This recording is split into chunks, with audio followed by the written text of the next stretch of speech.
Yeah, let me continue by first looking at a few more examples in GAP, just to figure out what's going on in a little bit more detail. We take another space group, three-dimensional, whatever, and then have this isomorphism and the image of that. This gives us a polycyclic presented group. Now, one can do all kinds of computation with that. For example, I can figure out what's the derived series of this group. Is it nilpotent?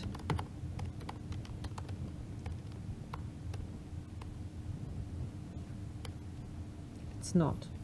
No wonder. And the derived series has length 1, 2, 3, and 4. So all kinds of computations are already inbuilt algorithms available for these groups. Now let's try to understand a little bit what's going on. And the first thing that we have to understand is what's going on the element layer. So what happens if I want to take an element of this group H? For the moment I can just take a random element. So it tells me it's G1 times G2 times G6 to the minus 1. Take another random element and get another random element. So it's G2, G3, G4 to the minus 1, G6 cubed. Minus 2. G times H, if I do that, if you have a finitely presented group, it will just concatenate the two words. But here, this is different. If you look at that, it does not only concatenate, but it also directly, immediately at the same time, computes again the normal form for the element. Remember, we learned that if this here is a confluent PC presentation, which it is, we just believe that, then every element has a normal form as sorted product of the generators, and GAP immediately computes that. So whenever you ask it for a product, it will give it back to you in normal form. And of course, one should know a little bit about how does it do that. So it's a fairly simple idea that's behind that, and that's an algorithm called collection. Collection. This computes normal forms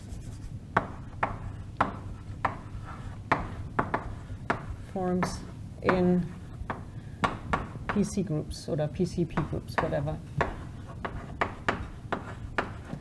So you come up with a product of two elements, for example, then you have G1 to the E1 product and so on, Gn to the En, and then another one of this type, F1 Gn to the Fn. And collection goes through this long product and considers minimal unsorted subwords and starts to move them across using the relations of the group. The relations are just made up in a form that this is always possible, because you have conjugate relations, power relations, so you always know how to swap two generators that are not in the right order, and if you do this iteratedly, then eventually you will get something in normal form. So x1 gn to the xn. The collection can do that. It's usually very effective in practice, but one also has to know that there is no complexity analysis or something available for it. So eventually, sometimes it can sort of blow up and be complicated. Mostly it's fairly effective. Yes, so GAP is always doing that in the background whenever you do small computations in polycyclic group. It's always collecting right away. Right, so that's one thing that one has to know about it. Yeah, I think I could also say a little bit about subgroups. Let's say I take a subgroup of my polycyclic group, subgroup of H, and it should be generated by G and H. Then gap returns again a PCP group to me. I can look at the generators for that. It's 2 generated, but the polycyclic sequence, of course, will have much more elements. It will have 6 elements instead of just 2. I can look at these 6 elements using something called CGS for the group. CGS means canonical generating sequence. And that's perhaps also something one has to know about a little bit. So elements are always given in normal forms. Subgroups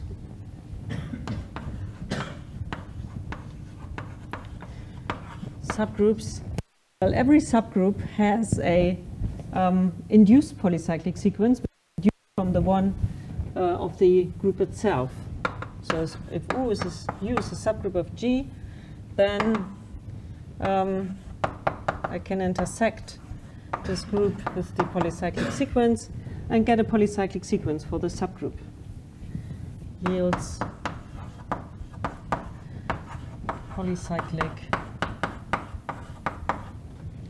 sequence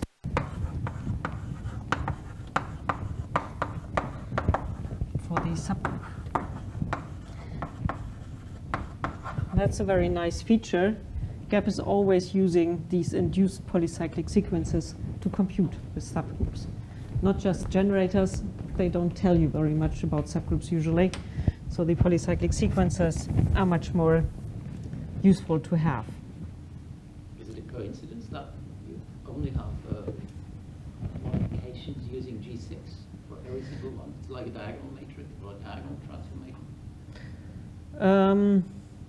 Well, if you look at the index of this, if you take the index of this subgroup in U, then it wasn't G, right? Good. So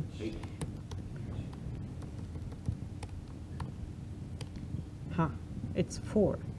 So that explains G6 to the 4. So the G6 to the 4 gives you this index 4. And then all the other generators are in induced form from the original GS. So they start with G1, G2, G3 something, and you have to give the modification that you need to get into the particular subgroup. So yeah, it has to be like that in this particular form, in this example here. Right? In this case, we have a subgroup of finite index. Could figure out of whether I get a subgroup of infinite index. Well,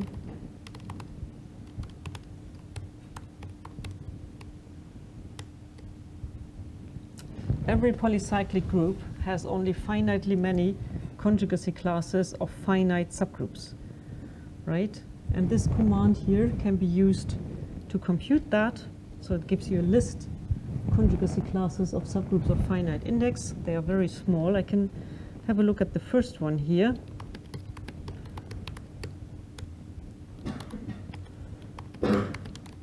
This is a conjugacy class. I would much rather look at the representative of the class. So here is a subgroup now with infinite index, because it's a finite group. And yeah, this has a canonical generating system consisting of G2 and G3. Fine, this can happen. All right, so you get a slight glimpse of what's all possible for polycyclic groups. For example, computing the finite subgroups. It's also possible to compute maximal subgroups. There are also finitely many conjugacy classes. And yeah, so lots of interesting objects that one can get. Now, let me go back. Where is it? It's gone. Here. to the file with ideas, with things, with theory in it. Let's go for a short while back to that. So it recalls now what I've just told you. If you have a group given by a constant P presentation, then elements correspond to words in the generators in normal form, and multiplication is done automatically by gap and gives you the normal form of a product. The exponents in the product can be computed by collection. Collection is usually quite okay, but every now and then can have difficulties. Now there is, sorry? Is this product on n tuples of exponents associative? So if you have 3 of them, yes, it's a group, so it's going to give you the same. It's going to be associative, yes.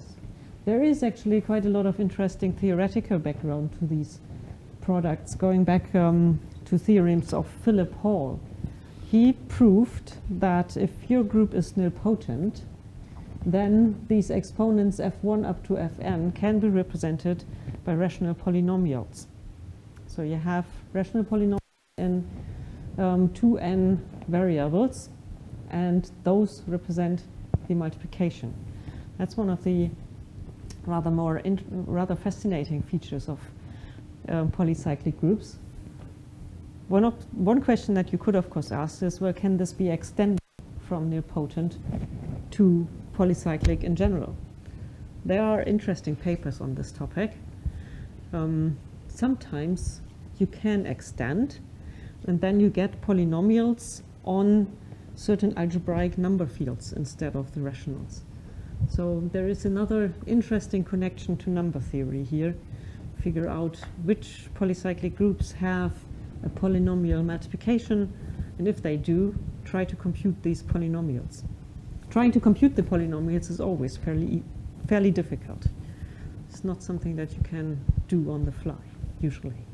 Could you give a sequence of FIs and check whether there is a group that satisfies this law? Ah, well, that's a different problem. I've never asked that question. I don't know.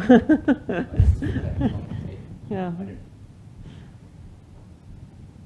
Well, I don't know. Anyway, there is an interesting theory here. The whole polynomials are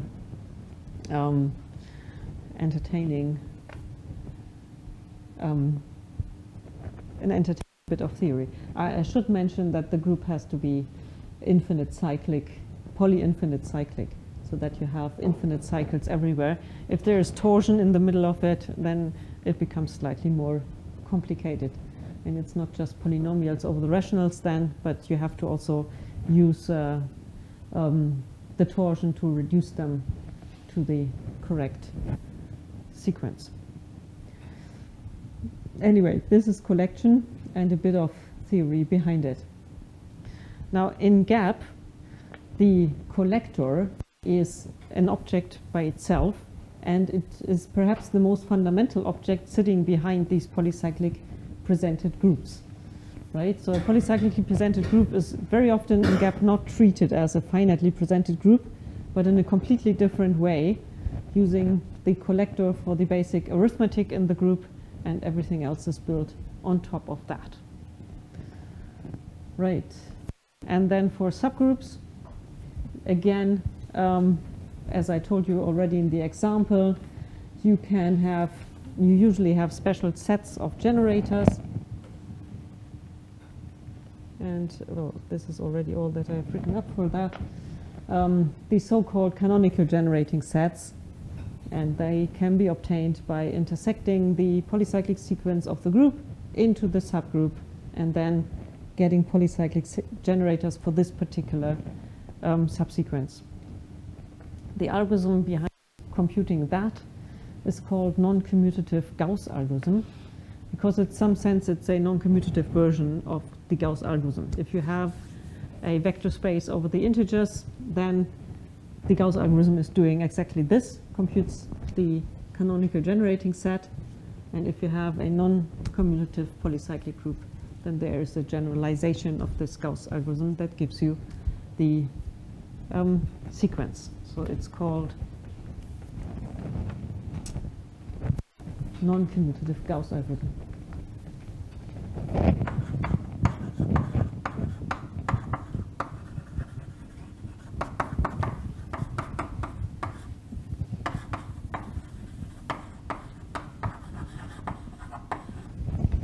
Right. All of this is available in GAP. Now, we can do a little bit more of examples, and then I can tell you a little bit about current open problems, and I have a few problems on a sheet to work on if you feel like having a look at polycyclic groups. Right, so there are two more things that I would like to show you. One is another connection to algebraic number theory. Right, so algorithms for polycyclic groups often translate to problems in number theory, but there also is the inverse.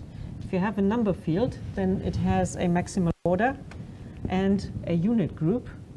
And, well, you can consider the split extension of the two as a polycyclic group, right? The maximal order is free abelian as a group. The unit group is finitely generated abelian. And these give very interesting examples of polycyclic groups. You can actually write down in GAP. So indeterminate, you first have to set up an indeterminate in GAP. Then you choose an irreducible polynomial representing your number field, whatever it is, and then you can create these groups. Maximal order by units, PCP group. Input is just the polynomial. It gives you a polycyclic group which represents the maximal order split extension with the unit group of this particular field. So the rank would be? The maximal order has to be free abelian of rank 3 because it's degree 3, this polynomial.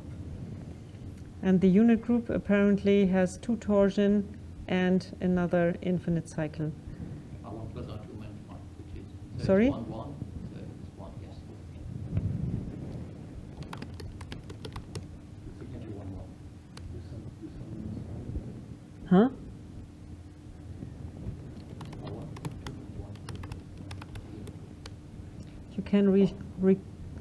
You can restore the maximal order in a split extension like that, for example, using the command fitting subgroup. So it will always be the last degree many generators of your polycyclic sequence. That's the way it's set up. So these things, I've given it a name, G, are very frequently not nilpotent, right? And interesting examples of polycyclic groups. So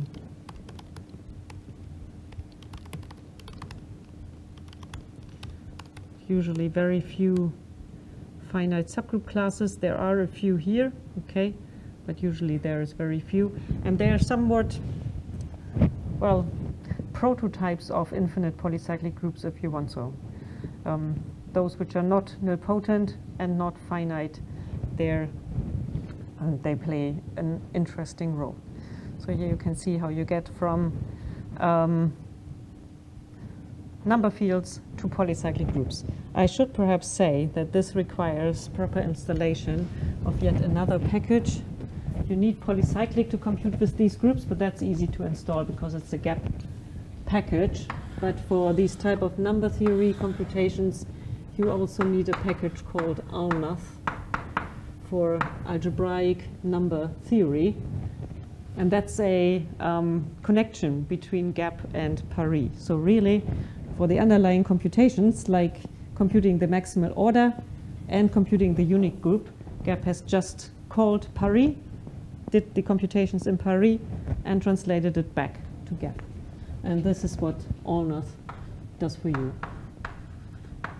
So it uses what Bill was talking about earlier for computing the maximal order as well as the unit group of this. And yeah, the polycyclic package, it's used all the time, but that's a fairly simple installation. And to install almost, you have to have gap as well as Paris, and then set this package up here sensibly, and then you can do these computations. Right. Now, the other set of examples that I wanted to show you is perhaps a glimpse at the small groups library, because that's also something which is fairly important in group theory, right? Having classifications of groups was always an interesting thing to have, because if you want to set up a new theorem and you have a conjecture how it could look like, you can test it on the small groups library. That's something that people do very often. So perhaps it's a good idea if you know how to use that. So if you look at, I could, for example, say all small groups of a given order, let's make it 32, then here comes a list of groups if you ask that. Length, it's 51 groups, yes. So a long time ago, somebody has classified the groups of order 32, and here's the result installed in GAP. It looks very uninteresting because GAP tells you the same output for every of these groups. It's always a PC group of size 32 with 5 generators. Yes, that's what it is. So at the first top level, they all look the same, but they are not. They are non-isomorphic groups, and with some effort, you can actually distinguish them. Perhaps I try this on a smaller list, because why do they all have 5 generators? Because 32 is 2 to the 5. Yeah, And the PC sequences installed for them also always have 5 generators. For every prime factor, you get 1 PC generator. It's not minimal. No. oh. So you could take a cyclic group with 1 generator as well, or that wouldn't be. Well, you could. Yes, you could. But in this finite world, GAP usually tries to split it up so that you have a PC sequence with prime factors. GAP most of the time tries that. Let's make a smaller example. Look at groups of order 12. They're not quite so many. Now you can try and see,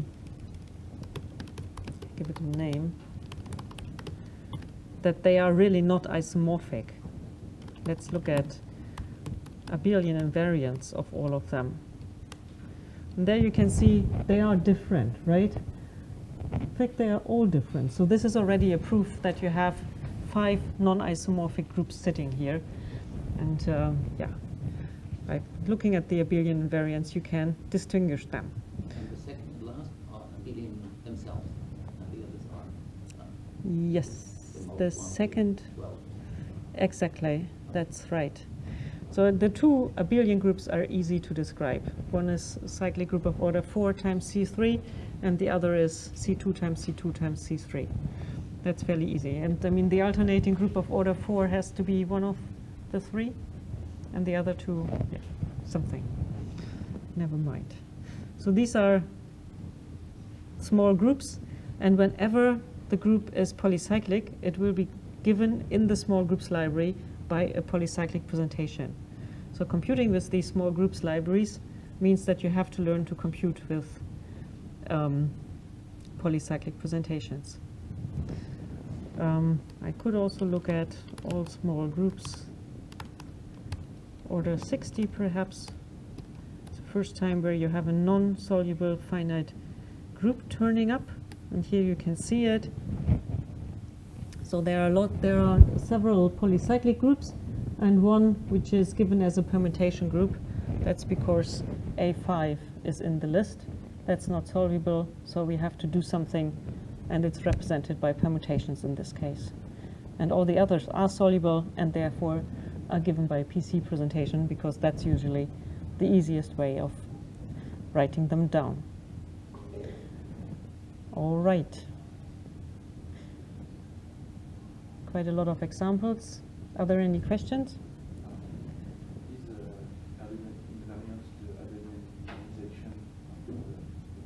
Yeah, that's the cycle type of G modulo derived subgroup. That's the abelian. Sorry?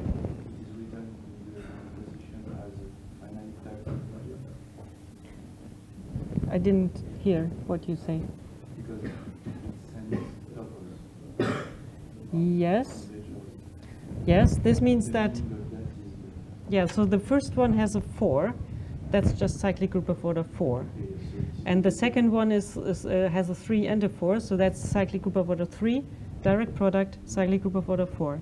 And this is always like this. And it's the, yeah, it's the isomorphism type of G modulo derived subgroup. Yeah, the coefficient is kind of in the obedience quotient.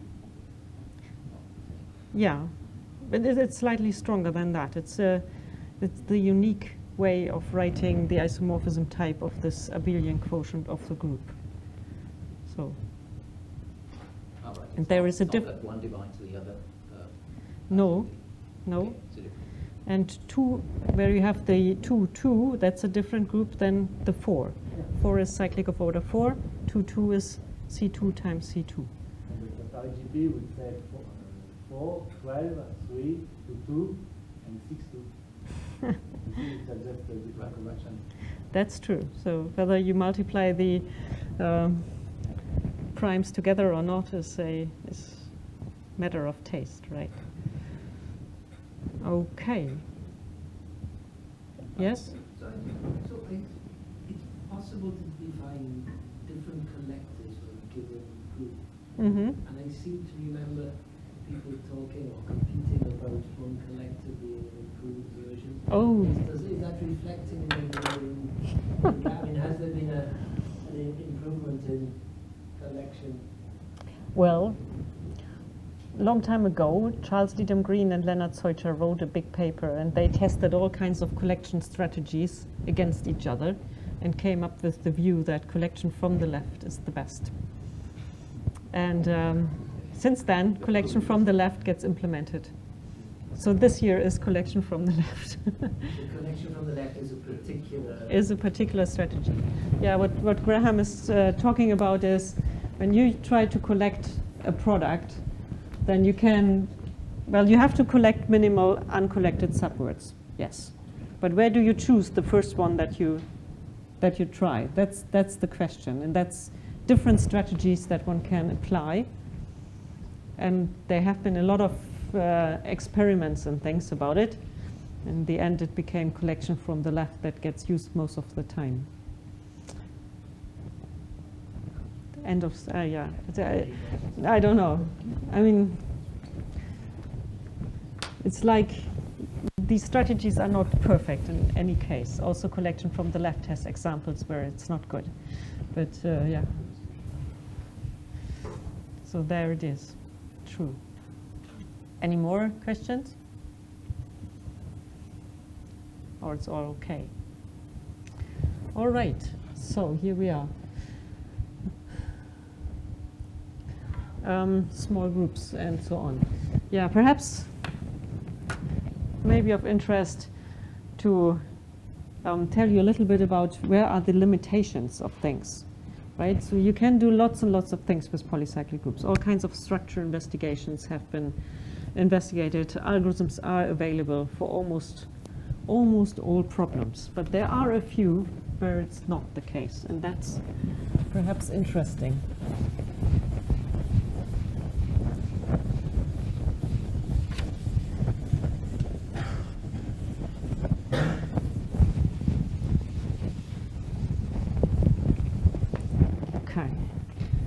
So open questions.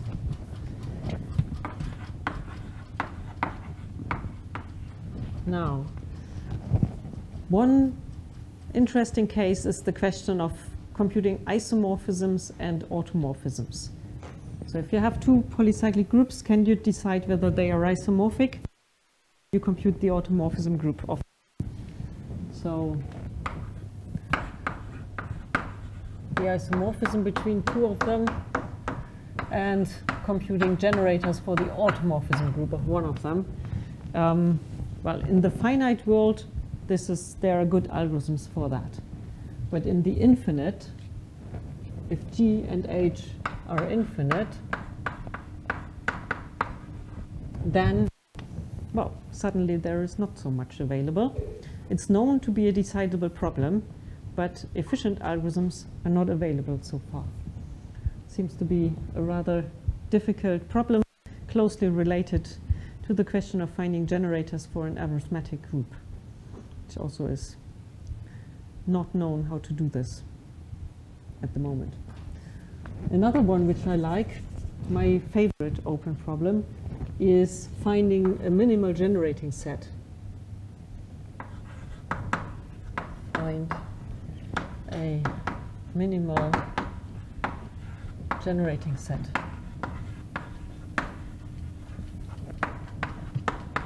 Again, if the group is infinite. Again, in the finite world, there is a very efficient algorithm for that. So minimal generating set means a set of generators that has minimal cardinality. It's easy and sounds like a very finite and obvious question, but this one, in the infinite world, it's not even known whether it's a decidable problem. So here, yes, this is decidable. Perhaps I'll put it like this. So 1 is decidable. Grunewald and Siegel have proved that, but it's not possible to do it in practice. So here, the practice is the problem. And the second case, it's not known if this is decidable. This is very bizarre. Most things can be computed quite easily for polycyclic groups, and it's practically the only really important questions that I know which is not known to be decidable. So it's not known whether there exists an algorithm that can do this. Again, there is a close connection to number theory with that. So perhaps number theory will give eventually the answer. I don't know. What about the number? Maybe it's equivalent to ask what's the size of the minimum generated set rather than the set itself. Is that an easy problem, or it's just as complicated? Just as complicated, yeah. The minimal generator number, if you want so, yes, is the first thing, but no, it's not known. And, well, the last one is perhaps a little bit, yeah, at that point it starts to be a little bit more esoteric, perhaps. Decide if G is residually nilpotent.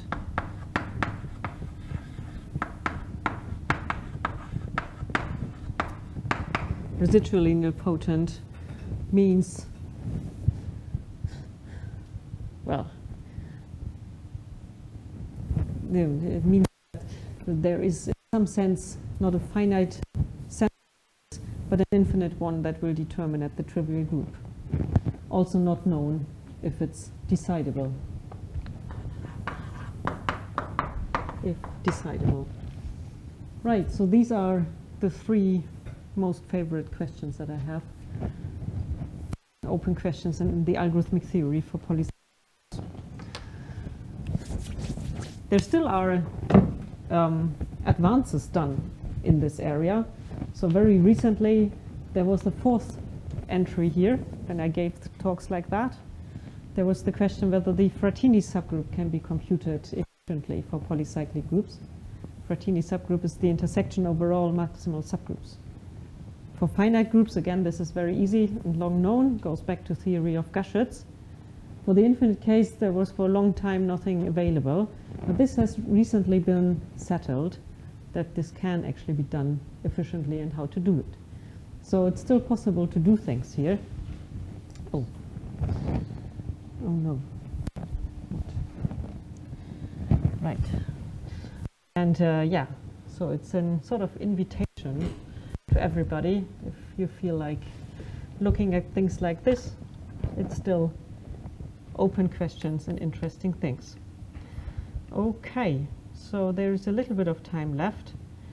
what we could do is look at a few problems, and perhaps you try yourself to look at polycyclic groups and try to do some computations with that.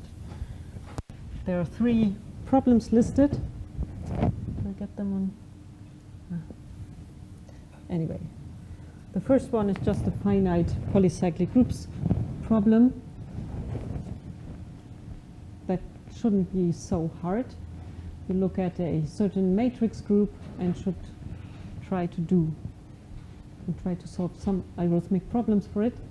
The second one is using finite presentations and asks for which of these give confluent PC groups. And the third one deals with this infinite dihedral group, and should be asking questions about that. But we can get through that. So what we could do, I give you perhaps 5 minutes to have a look at this, and then we start to solve this using the computer here. So I'll start trying it then myself. So, 5 minutes. Okay, time starts now. 5-minute break. Very welcome.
So did you get it?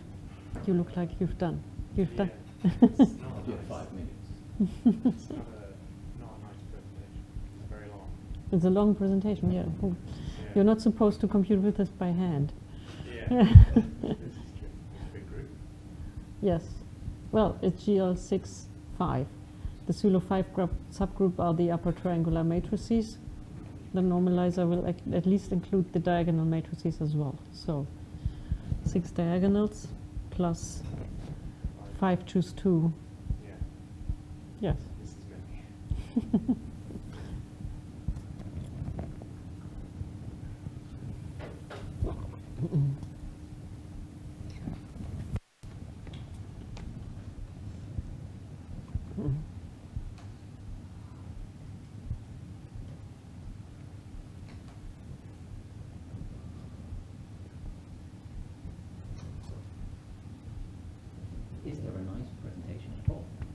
there are many, right?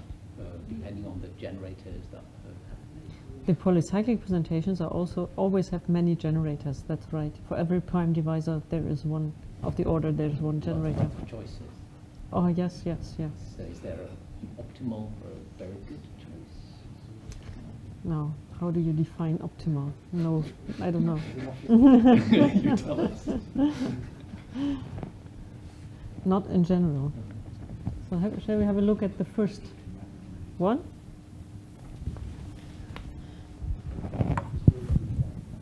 You still type. Oh, Not all. no, I think.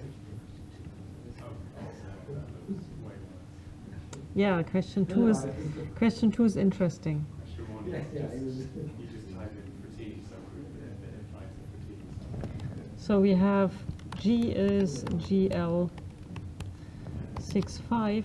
You can just do that in gap. Perhaps I clear the screen. Shook. So GL65. That's very simple. Now you want the Sylow 5 subgroup. G5. And the normalizer in G of this. Oh, yes, very good. Just tells you group of 6 times 6 matrices over G of 5. Huh? I give a touch of that. Yeah. But maybe gap no more. Well, you could now go off and compute with this. Yeah, maybe I There you are. But if you want, well, let's make it try. Yeah, okay. Frattini subgroup of N. Does that do? I'm not sure whether this does something actually. It does. But this must internally use polycyclic groups. I don't know of any other algorithm that would do this so rapidly. So internally, I would expect that this here goes over to soluble groups, use the soluble groups algorithm, and come back. And we are going to do this explicitly now. So I'll type isomorphism PCP group for this N. Oh no, I didn't want that. PC here. And I have H is the image of that. Yes. So N was, at least the size of H and N coincide. That's good and reassuring. Now if you want to know the isomorphism types of the quotients of the derived series, so we look at the derived series, and instead of N we better take H, because that makes the computation much easier. And well, length is 5. Why should it be easier if you have more generators? Well, if you have a matrix group, then it's fairly easy to look at subgroups, but it's not easy to represent a quotient at all. I mean, if you have a normal subgroup of a matrix group, you have no means of writing down a quotient. Whereas in polycyclic groups, it's fairly easy. You take the polycyclic presentation, and just as you go for subgroups, you can also do it for quotients. Get an induced polycyclic sequence and write down a presentation. So quotient computations are always difficult in the explicit forms of permutation or matrix group, but they are fairly easy in the polycyclic world. So there is your, that's my answer. There is no analog of the multiplication of matrices in the polycyclic world. I mean, that's what's lost in the passage, possibly, or just wrong. What? So let's see, last two, that gives me the series, and now I can say abelian invariance series 1 mod series 2. I know that the quotients are all abelian, so abelian invariance tells me what the isomorphism type is. And I go for 3 mod 2 mod 3.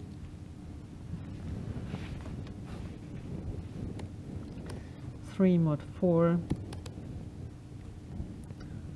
and for 4 mod 5. What's the length? It's 5. Fine. So it really, I mean, now that one looks at it, it's fairly obvious.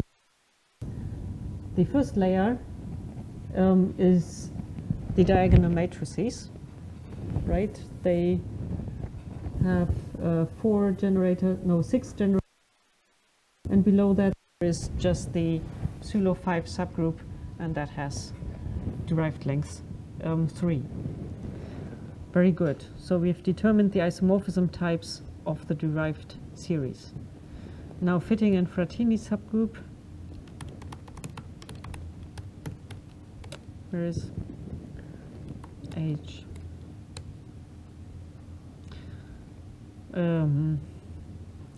Again, yeah, we could perhaps look for the index of this. This is 2 to the 10. I see. So the fitting subgroup is not just the derived subgroup. It is subgroup. Well, let's have this fitting.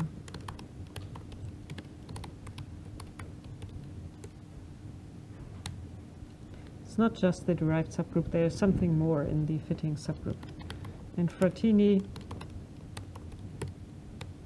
can be computed just as well. Index of H. It's a smaller subgroup contained in the fitting subgroup. Right, and then the last question was on maximal subgroups. There is a command saying maximal subgroup classes of H. Oh.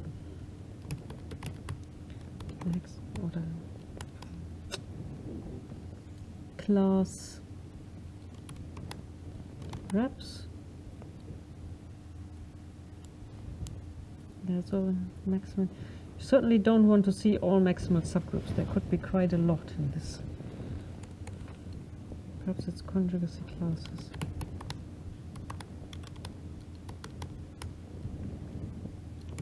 Maximal subgroups here. Whoa. It is fast.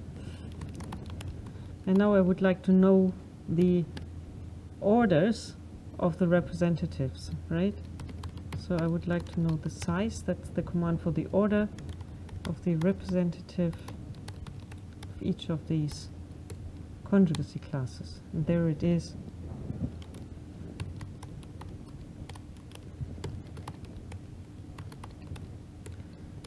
In effect, there are 2 versions with enormously large orders, whatever they are.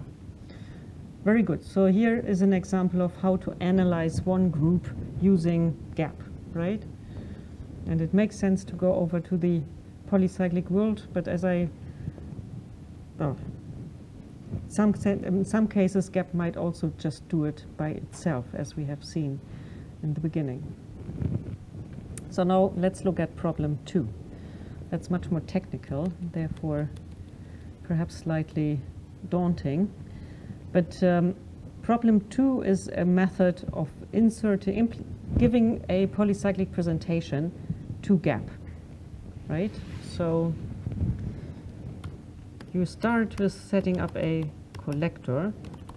From the left collector, you have to tell it how many generators it should have. In this case, it's 2. And now you have to set the conjugates and the powers if you want some. And there are 2 commands for that, set conjugate and set power. Set conjugate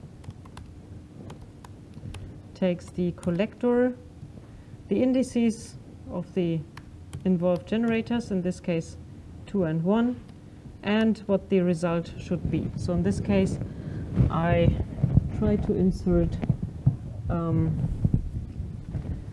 the relator G2 conjugate with G1 is equal G2 to the minus 1. This is what this example here is doing.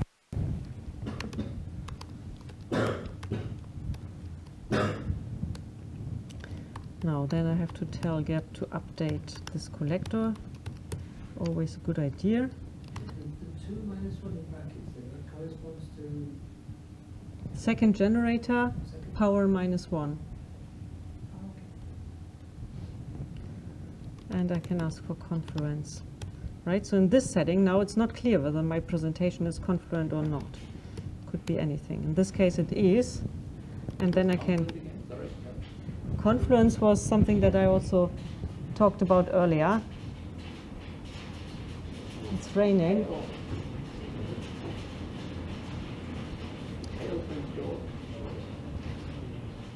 Confluence was defined in my talk as the exponents of the presentation correspond to the relative orders of the PC sequence. It's fairly technical. You can't just read it off from your example. But it's important because only in this case you can really do computations with your group. Otherwise, all hell will break loose. Yeah. Yeah. Yes, it's the condition that you need to ensure that that your collected words are really normal forms. Otherwise, it's not going to happen. Yes, yes. PCP group by collector. Fine, so if it's a confluent presentation, then you can create a PCP group format. Now we are supposed to do the same for G2. Again, I set up a collector. So G2 meaning the presentation G sub x with a 2 over there. So what will happen?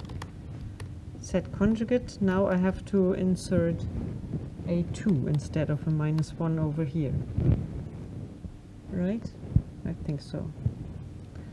And I say update polycyclic collector, and Gap doesn't like it. Yes, and that's what I mean when I say explain what happens. So do you know why this happens? Errors thrown. Why does it happen?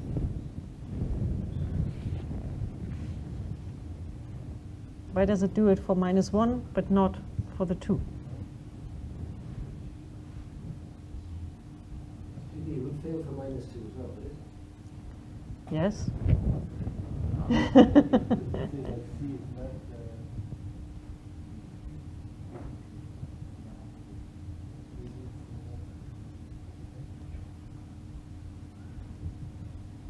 So for which indices would it fail? All or Practically all. except minus 1? Minus 1 and 1 will work. So why? Yeah. But the question is why? Or something, Huh? like the units in Z. Yes. Now the reason is that this here is not a polycyclic presentation, even though it looks like it, right? So let's go back to the definition, just for once. What does it say? Some sort. Not Polycyclic. So Oh yes, yes, good. So Gap tells you what it is. So you have a group. Well, let's stay with A and B, and it is B conjugate with A is equal B squared. If I want to complete this to a polycyclic presentation, then I also, so this here is A minus 1, B, A. Then I also have to have A, B, A minus 1. And if this is supposed to fit to this first relator, then it would be B to the 1/2. But this doesn't work because I can only have integers as exponents. And therefore, I cannot complete this one relator to something which is a polycyclic presentation. That's the basic reason for this here. And now, after this, it's also clear how to solve the next point for which values of x can g to the x be entered like this. Well, it works whenever the inverse here is well defined, and this is okay if the x is minus 1 or 1. Then, yeah, because it's or if units. B is a finite order. B is of finite order. Well, I could have, yes, I have not considered that. I thought I let B, yes, and when if B is of finite order. then lots of stuff can happen, yeah. So let's try that. I could give it another try. So have this collector, set conjugate. Could, for example, try the -1 again. I could then also set a power. The first generator could get power 4. Oh no. What's the matter? Ah, I've not done this correctly. Set power. You co-prime to 2, 3? Or Sorry? you want to co-prime to 2? No, the problem is more on the technical level. Set relative order needs to go first. Let's make it 4. And I could also try, well, let's stick with this for the moment. And now I can do something like update polycyclic collector is confluent and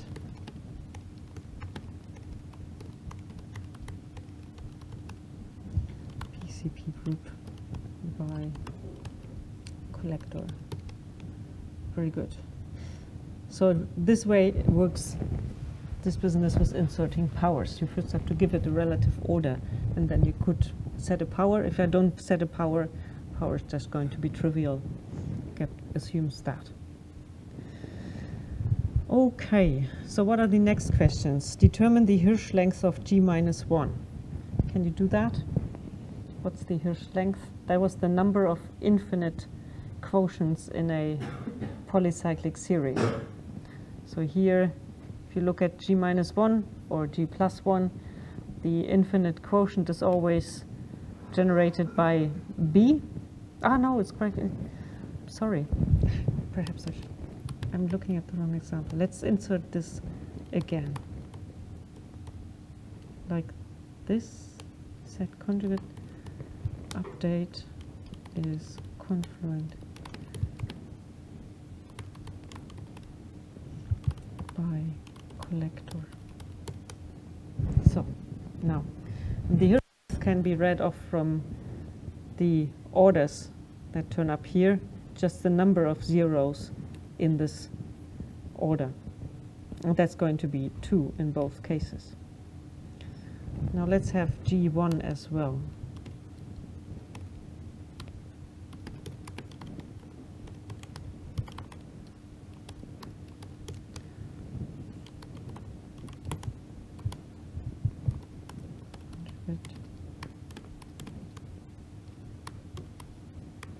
This is G1.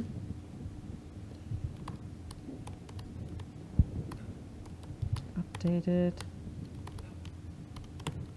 This must be confluent. H is PCP group by collector. Okay. Now, showing that these two groups are non-isomorphic, well, proving that groups infinite polycyclic groups are isomorphic is fairly difficult, but in this case you can just determine some invariance and prove by them that this can't be isomorphic. I think the abelian invariance would again do it. Abelian invariance of G, abelian invariance of H. They're different, and therefore the groups are non-isomorphic. So proving for non-isomorphism is rather difficult, and there is no push-button method to do this in the infinite group world. So you have to think about it and try to figure out, can you compute invariance that distinguish the groups, or what else can you do? Okay, and then the normal form, I think I'll